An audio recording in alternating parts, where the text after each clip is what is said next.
philosopher and guide to everyone who comes to using the library. So I mean that by implementing Ranganathan's philosophy, we claim to say that Ranganathan's philosophy has been implemented to a great extent. So to what extent are we implementing it in the real sense? That's what we are trying to say in this chapter.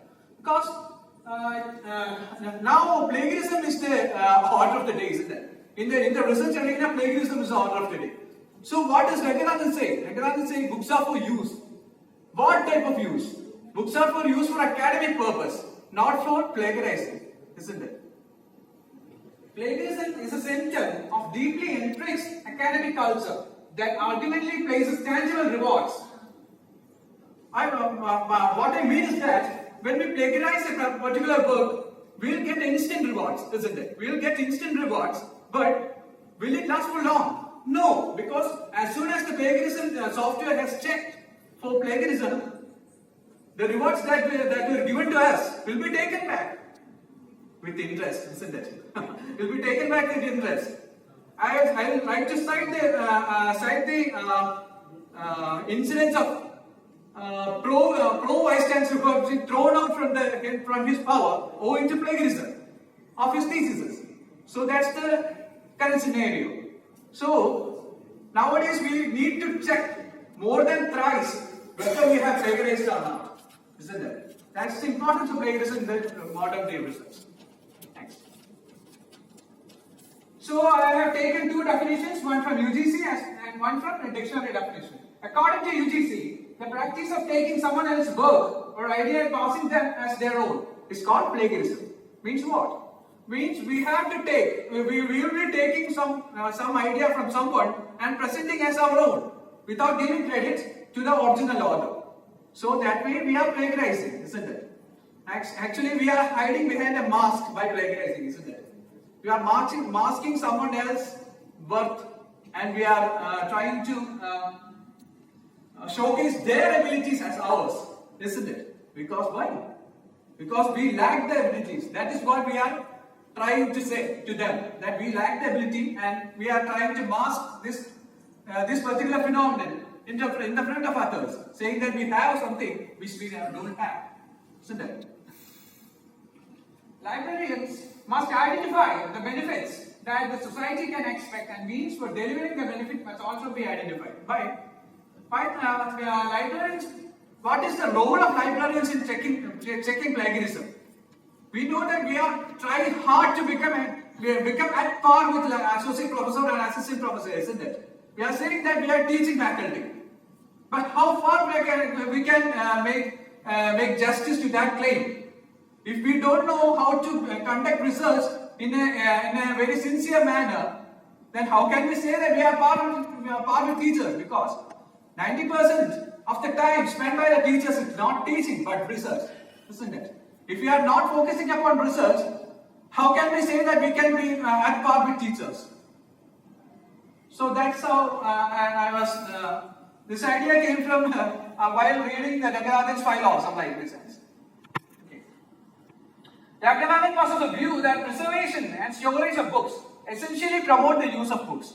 So we need not show a blind eye towards modern methods of book preservation, because what Ranganathan said is, books are for use. He doesn't say that e-books are for use or printed books are for use. He said the generic term books are for use. Be it in printed form or electronic form, it must be used. In which way we must be using it is up to the user. So, if we plagiarize a particular work, we are saying that we are not capable of using a particular work in the sense it is meant to be. So we will say that preservation of books essentially means preservation of knowledge from getting misused. So now, what's happening? Now, all the information that we have gathered are misused in one way or another. We are very reluctant in producing knowledge, isn't it? Rather than we will be gathering some form of knowledge and we will be presenting it. What is our contribution to it? We'll rather recycle a particular information and say that that is the information that we are producing. How does recycling information mean our production or our intellectual work? How can we say like that?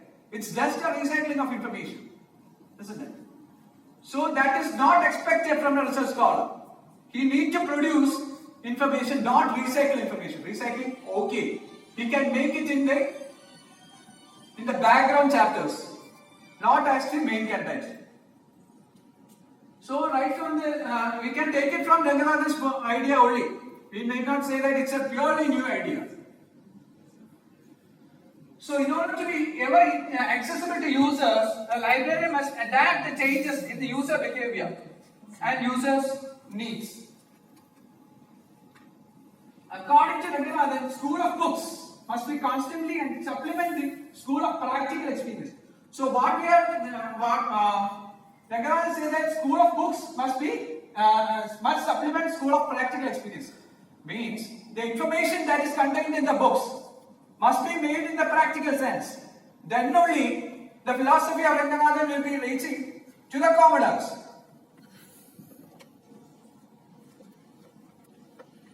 Ranganathan was of the view that library himself should get first-hand knowledge of the people whom he has to serve. This is the primary idea where the principle of user studies relies. He says that to be an effective librarian, we must know the users, know the heart of the users, and be like them, rather than ruling them. Understand? We must not rule the users, but be their servant to the users. By knowing their aptitude and their idea, by conducting user survey, we can change the topic and change the collection as such. We can introduce new services after looking into the consent of the users. He also stressed that books are for all, whether land or in water. Means one person, if he is a differently abled person, we must see to it that information contained in the particular book must be accessible to him. Means, if a book is in print, why can't we change it into an audio book? We must take the pain to make it in an audio book so that he will get the information in the way he wants to. According to Ranganathan, from the first moment of reader asking help for the last moment of getting all his documents, the librarian will have to personally administer to the readers to the needs of the reader. So, he says that it's not the collection that is important, but the reader himself that is important. We will have to know the mind of the reader. Okay, we will have to know the mind of the reader, and we will have to set the collection accordingly. If it's a collection full of print documents and a reader requests for an audiobook, we must be ready to convert it to an audiobook by hook or crook. Okay. So, I am concluding my presentation. Plagiarism is a bad tendency which hinders the learning process and which often confuses the sources of your ideas and usually results in bad writing. As an information professional, we are bound by the principles of our profession to deter from plagiarism and to make the users aware of the different types and of our preference. Thank you. Presentation, Mr. Joseph. Great for discussion. Thank you so much.